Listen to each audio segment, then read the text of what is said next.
नमस्कार. संदेश यूट्यूब चॅनलवर आपल्या सर्वांचं स्वागत.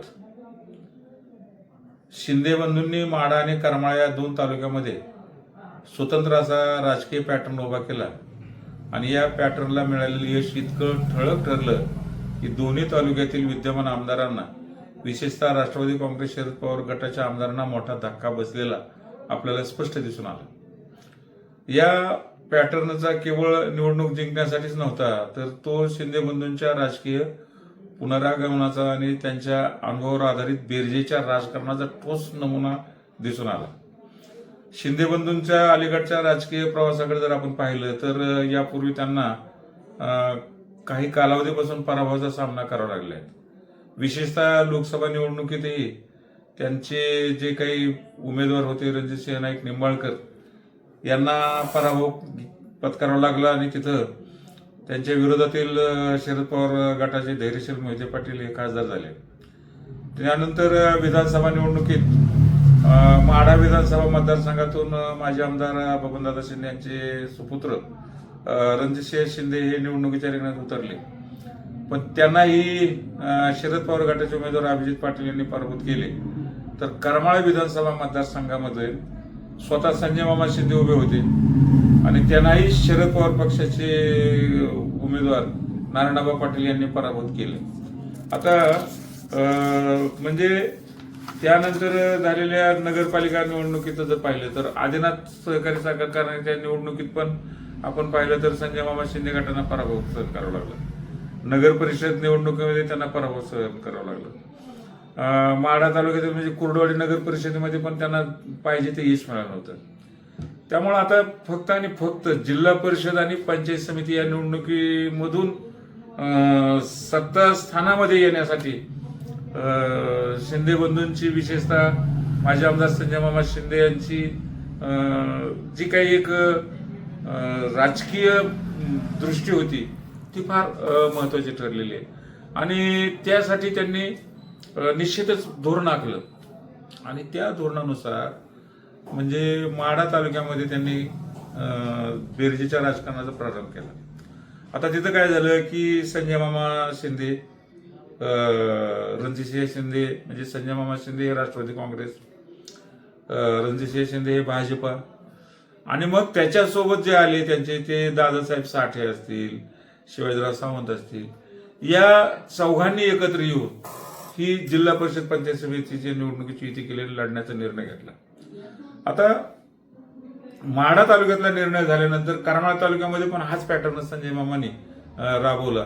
त्यांनी भाजपच्या बागल गटाशी समन्वय साधला आणि त्यांची युती झाली. भाजप आणि राष्ट्रवादी काँग्रेस म्हणजे बागल गट आणि संजय मामा शिंदे यांची युती झाली आणि पुढे योगायोगाने त्यांना माजी आमदार जयवंतराव जगताप यांचंही त्यांना पाठबळ मिळालं. आता या दोन्ही तालुक्यामध्ये शिंदे बंधूंनी जे समन्वयाचं राजकारण केलं त्या राजकारणामध्ये विशेष म्हणजे या समन्वयातून त्यांना प्रत्यक्ष निवडणुकीतून यशही मिळाले. विशेषतः माढा तालुक्यात शिंदे बंधूंना जे यश मिळाले ते फार मोठं आहे. कारण माढा तालुक्यातील या युतीला जिल्हा परिषदेच्या 7 जागापैकी शिवसेना शिंदे गटाच्या बेंबळे गटातील सविता कोकाट यांची 1 जागा वगळता भाजपला 4 जागा मिळाल्या. यामध्ये सावंत गटाकडून पृथ्वीराज सावंत यांची माणेगावची जागा त्यांना देण्यात आली, ती विजय झाली की जे मागच्या निवडणुकीत पराभूत झाले होते. नंतर मोडलीम टेंभुर्णी गटातील वंदना कांबळे, अमृता वाघ उपळे बुद्रुक गटातील माधुरी बाने आणि शिंदे गटाच्या भाजपा उमेदवारांनी या ठिकाणी विजय मिळवून एक कमबॅक केले. त्यानंतर संजय मामा शिंदे यांच्या गटाकडून कुर्डू गटातील संभाजी राणे आणि बोसरे जिल्हा परिषद गटातील अश्विनी दळवी हे 2 सदस्य राष्ट्रवादी काँग्रेसकडून जिल्हा परिषदेमध्ये निवडून आले. तर आपण पाहिलं असेल की पंचायत समितीचा जर विचार केला तर माढा पंचायत समितीमध्ये एकूण 14 सदस्य आहेत. या 14 जागापैकी दारपळ गणातील सोनाली साठे या अपक्ष उमेदवार म्हणजे जर ह्या अपक्ष उमेदवार वगळल्या तर बाकी 13 जागावरती या शिंदे बंधूंचं म्हणजे त्यांच्या युतीला यश मिळालेलं आहे. यामध्ये संजय मामा शिंदे गटाला 6 जागा मिळाल्या, तर रणजितसिंह शिंदे यांच्या गटाला 6 जागा मिळाल्या. या संजय मामाच्या गटामध्ये मोडलीम गटातून प्राजक्ता पाटील, भोसरे गटातून आशिष राजपूत, रोपळे गणातून छायादेवी करंडे, अकोले गणातून संभाजी पाटील, तर कुर्डू गणातून अमृता पाटील हे 6 जण निवडून आले. तर भाजपाकडून मानेगाव गणात पंडित देशमुख, रांजणे गणात सुनीता पाटील, टिंबुर्णी गणात प्रतिभा खरात, पिंपळनेर गणात बिभीषण डांगे आणि उपळाई बुद्रुक गणात नितीन झाडुके, लवळ गणात सोनाली माळे आणि भूताष्टे गणात भाजपा पुरस्कृत स्वाती गिड्डे या विजयी झालेल्या आहेत. एकंदरीत 14 पैकी एक अपक्ष वगळला तर 6 भाजप, 6 राष्ट्रवादी आणि 1 भाजप पुरस्कृत असा निकाल माढा पंचायत समितीमध्ये लागले. आता करमाळा तालुक्यातून जर विचार केला तर माजी आमदार संजय मामा शिंदे यांच्या राष्ट्रवादीला जिल्हा परिषदेच्या 2 जागा मिळालेल्या आहेत. यामध्ये चिकलठाण गटातील प्रशांत पाटील आणि कोर्टी गटातील सौवनिता सुभाष गुळवे हे दोन्ही जिल्हा परिषदेचे उमेदवार मामांच्या माध्यमातून विजयी झालेले आहेत.